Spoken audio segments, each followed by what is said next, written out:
Kailangan mapalitan ko to. Tapos, kailangan maayos ko to. Mahilig ka mag DIY. Kailangan meron ka screw.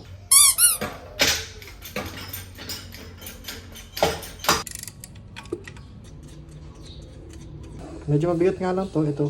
Medyo magaan. Kabit ko yan dito. So, meron pala akong 3 goal. Ito, belt, tapos alternator. Okay? Start muna ako ng trabaho.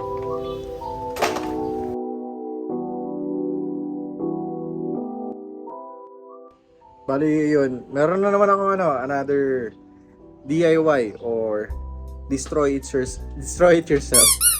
Kasi ang tawag dito, yung Corolla kapag ka naka-idle, normal, parang ang RPM niya is nasa below 1,000 naman. Parang mga 700 ganun. Kapag ka binuksan ang aircon, tumataas naman. Umabot siya ng 1,000. Tapos namatay yung aircon, bababa ulit. Papalo ulit siya sa 700. So, normal naman siya. Kaso, ang problema, parang ang lakas niyang humatak ng electricity. So, ngayon, kapag binuksan ko yung ilaw, mangyayari, bababa siya. So, kunwari, bukas yung naka-idle, 700. So, ang aircon, giging 1,000. Tapos kapag binuksan ko headlight, o kaya, minsan, hazard nga lang eh. Basta, binuksan ko yung ilaw, pababa naman siya sa 900. So, sabi sa akin ng mekaniko, di daw dapat ganun. Dapat, normal pa rin, mag-stay pa rin. Tapos, medyo, nagkakaroon siya ng vibration. Ibig sabihin, parang, medyo mahina daw yung charging. So ngayon, nag-research na naman ako.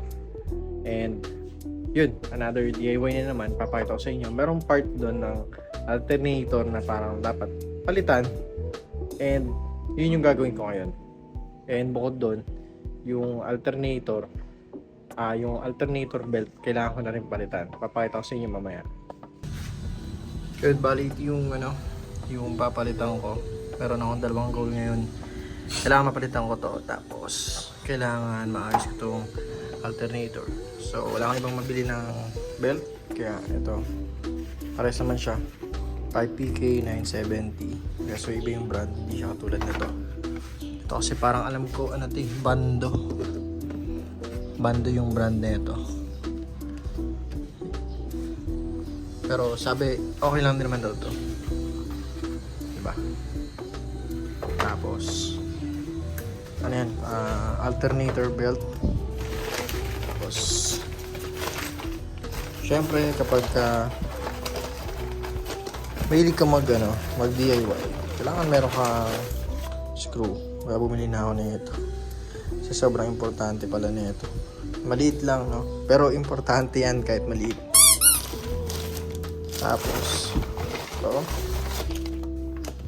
3. Sana magkasya dito. Kakabit ko kasi wala siyang dito eh. Kabit ko yan dito. So meron pala akong 3 goal. Ito, belt, tapos alternator. Okay? Start muna ako ng trabaho.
Yun yun.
Para sa alternator, yung mga tatanggalin lang tayo itong tatlo.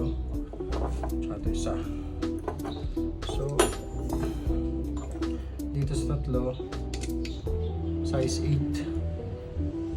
Size 8.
Talagang tama.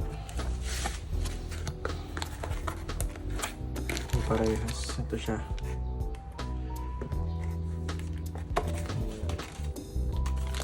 Ayan. Check natin ngayon kung parehas sila. Pak. Sakto kaya.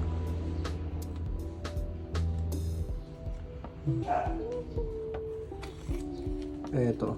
Good thing or good news. Parehas na parehas sila.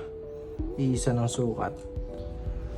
Bali ito, ang pinagkaiba niya ay wala naman so far. And ito lang. Dito sa likod, kung mapapansin nyo, lahat konektado pababa. Lahat may connection pababa.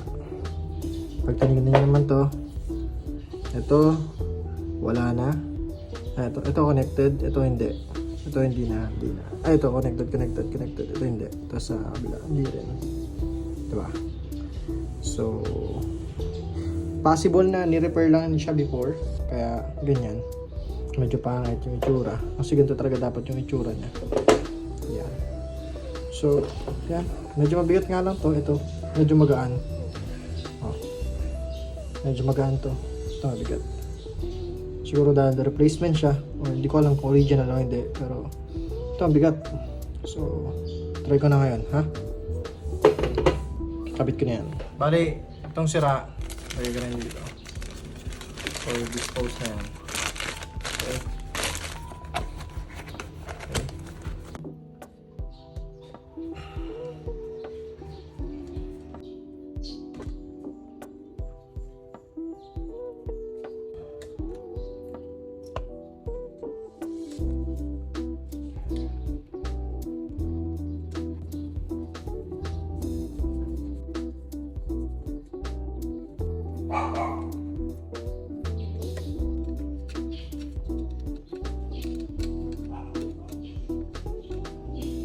Bago na yan. Nasa kabila yung ano, yung brand. Tapos, mapapansin nyo, bago na rin to. Ayan, nakabit ko na. Yan yung rectifier. So, napalitan ko na yung rectifier, napalitan ko na yung belt. Then, nalagay ko na yun doon. Papakita ko na sa inyo ngayon kung ano yung resulta.